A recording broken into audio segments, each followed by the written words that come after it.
Happy All Souls Day. This is a time of year where we can truly remember those who meant something to us, those who have passed, those who we still love, and that love never dies. It's a time for our own reflection of our life, our love, our connection with those people that meant some things to us.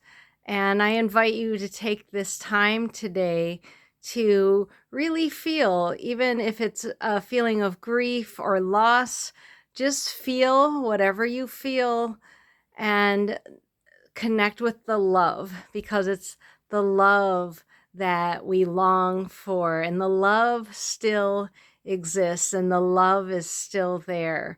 So embrace this day. Happy all souls that have come into our lives, those souls that contributed to our lives and our ancestors, and really connecting with that love.